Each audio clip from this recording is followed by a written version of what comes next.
Hi guys, in this video I want to react on a video that Matt Granger just published on cropping, and I want to go in the opposite side, enhancing.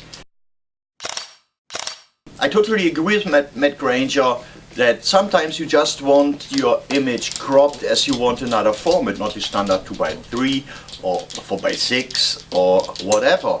So sometimes it's that your image gets stronger when cropping. I know in the past when I just started out, I would not crop because it was preached to me that I shouldn't crop, get it right in camera, and it made me a slave of my own principles.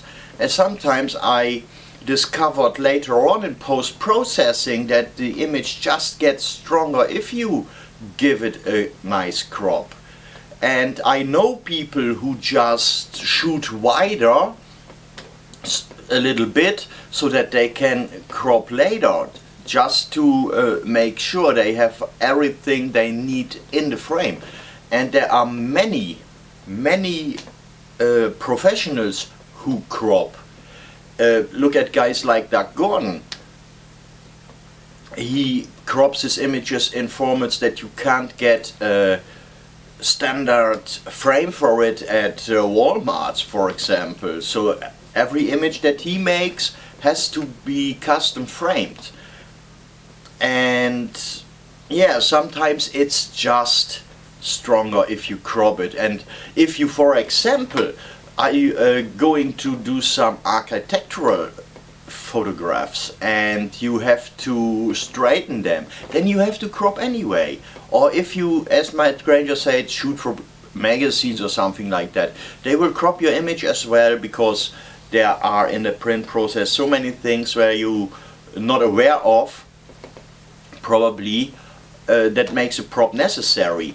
So now I want to talk about the other side, enhancing. For example, if you shoot in the studio and you have a pure white background or you have a pure black background. I know people who are shooting wider to crop later in this situation, and in this case it's absolutely nonsense. And this is because if you have, for example, a 255 white background, so pure white, then you should shoot as close as possible and later enhance the canvas if you need more space around your subject. In this case you don't lose any resolution. And when it comes to losing resolution with cropping, most people I know who say, oh, for large prints I don't want to crop. You have so much pegapixels in your camera these days, it really doesn't matter. Okay, if you take from one photograph a little tiny bit so that you are extreme cropping, and then of course you can get problems by printing them very large.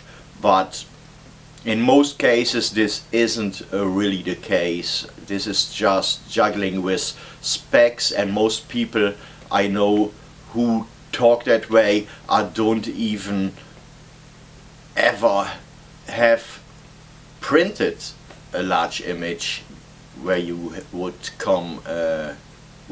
be confronted with these problems. So these were my 2 cents on this. Thanks for watching. Goodbye.